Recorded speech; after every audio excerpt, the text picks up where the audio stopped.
Olá pessoal, eu sou o professor Caio e na aula de hoje eu quero trazer para vocês um filósofo chamado Søren Kierkegaard. O Søren Kierkegaard, ele nasce em 1813 e vai falecer aí em 1845 e é um dos principais filósofos da contemporaneidade. O Kierkegaard é conhecido por ser o filósofo que é o fundador do existencialismo, uma corrente filosófica muito importante dentro da história da filosofia, onde busca se entender o sentido da existência. Lembrando que Kierkegaard ele é um filósofo que vai estar realizando o seu pensamento dentro de um contexto onde a Europa estava concentrando suas atenções para o grande filósofo Hegel. Hegel era o filósofo em questão ali do momento na Europa, e o dinamarquês Søren Kierkegaard não teve reconhecimento do seu pensamento em vida. Posteriormente, por ter influenciado filósofos importantíssimos como o Jean-Paul Sartre e o Martin Heidegger, ele veio a ganhar reconhecimento em relação ao seu pensamento ao iniciar o existencialismo. Então, o pensamento do Kierkegaard é um pensamento que é desenvolvido com base a uma crítica muito grande ao pensamento do Hegel. O Hegel estava desenvolvendo um sistema filosófico próprio, onde a intenção do autor Hegel era tentar compreender a consciência humana, e ele acreditava que o espírito absoluto, a interferência coletiva, é quem estava determinando a forma de ser e a forma de agir das pessoas. Ou seja, percebe-se aqui então uma objetividade sobre os indivíduos. O Kierkegaard ele vai defender uma autonomia dos indivíduos, ele vai defender esse individualismo, onde cada indivíduo pode exercer e construir a sua própria forma de ser e a sua própria forma de agir. O Hegel estava preocupado com um exterior, com uma coletividade, através de um espírito absoluto que iria formar e conduzir a existência humana, anulando assim a identidade dos indivíduos, reconhecendo uma exterioridade objetiva sobre os indivíduos. O Kierkegaard ele quer exatamente valorizar cada um de nós, reconhecendo a nossa racionalidade e o nosso próprio modo de ser e de pensar construído através de nós mesmos.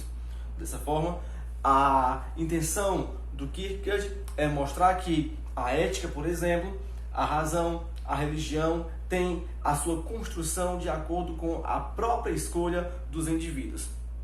Ao retratar sobre os aspectos morais, o Hegel entendia que a moral é um aspecto coletivo que vai construir a identidade dos indivíduos, que vai determinar as escolhas dos indivíduos, um sistema totalmente exterior ao indivíduo que determina a forma como ele irá agir na sociedade.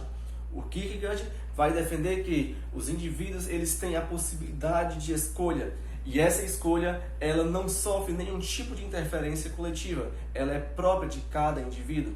A partir dessa intenção de Kierkegaard, aparecem então duas vertentes diferentes e distintas. De um lado, esse objetivismo, de um outro lado, esse individualismo.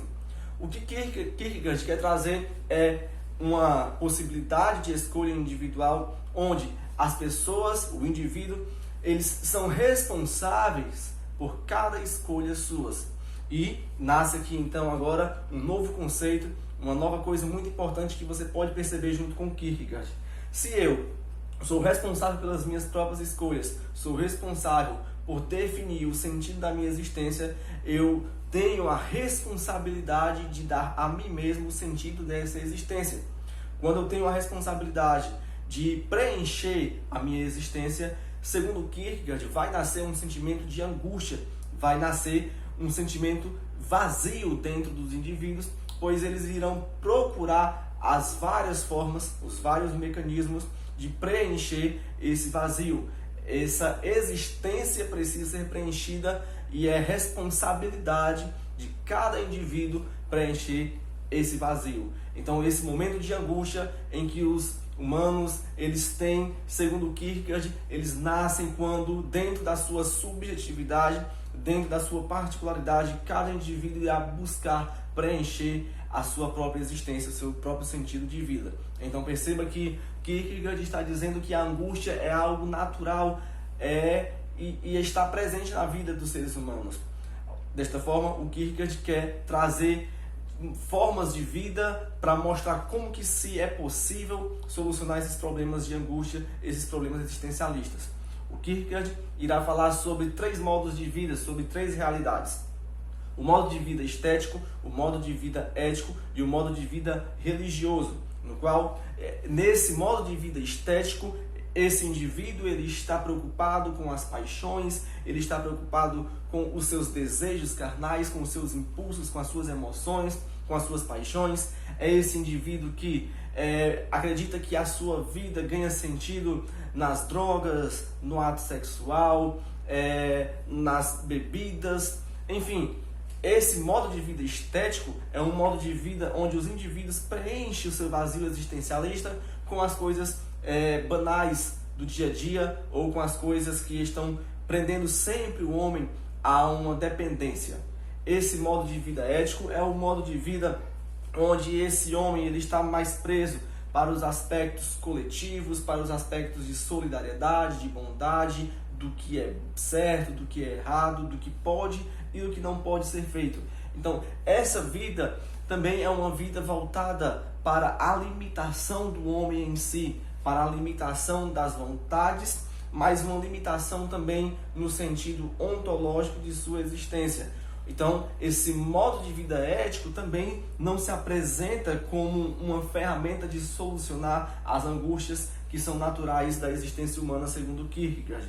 Então, esse modo de vida estético, esse modo de vida ético, eles são predominantes na sociedade. As pessoas buscam estar convivendo com esses modos de vida, mas que, segundo Kierkegaard, não traz o preenchimento do vazio existencialista.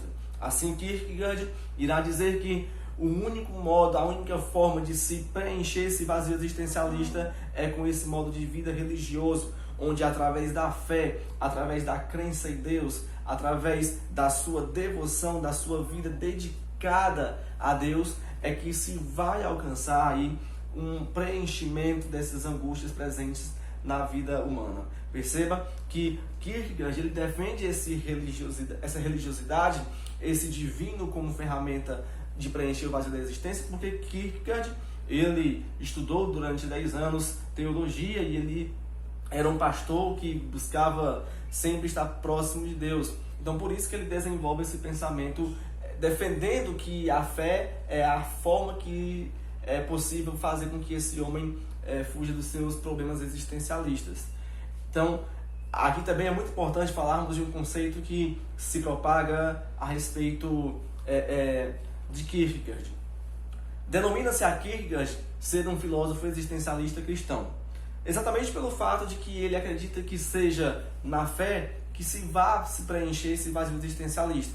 Mas essa interpretação, ao meu ver, ela é uma interpretação um pouco equivocada. Por quê?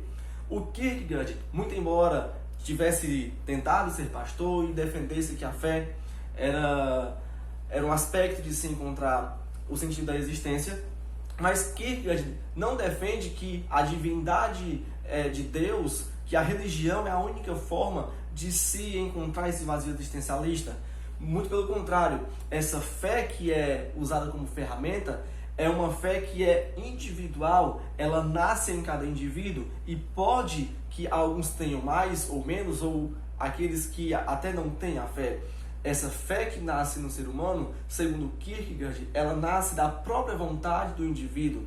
É o indivíduo quem escolhe ter a fé ou não como ferramenta. Então perceba que dizer que o Kierkegaard é um existencialista cristão, ao meu ver, é um certo equívoco, porque ele está defendendo, em primeiro plano, não a religiosidade, não a fé, mas ele está defendendo a subjetividade humana, a capacidade humana de construir uma crença em Deus. É o ser humano em sua capacidade ontológica de construir a sua razão quem vai conseguir alcançar essa fé na perspectiva do pensamento do Kierkegaard. Então, o existencialismo do Kierkegaard é um existencialismo que defende a liberdade de escolha, e essa liberdade de escolha nasce dentro de cada indivíduo. Por isso, na minha opinião, na minha visão, é um certo equívoco afirmar que Kierkegaard é um existencialista cristão. Eu penso que ele é um existencialista totalmente voltado para a compreensão e para a valorização da subjetividade humana. Assim, o Kierkegaard ele vai influenciar outros autores muito importantes, como Jean-Paul Sartre, como Martin Heidegger, e vai ter aí um grande reconhecimento aí em sua vida posterior. Nós ficamos por aqui com esse filósofo, traremos mais uma aula sobre o Kierkegaard para encerrá-lo. Qualquer dúvida vocês podem deixar aqui nos comentários, ou se forem meus alunos, podem me procurar via WhatsApp. Um abraço para vocês, até mais.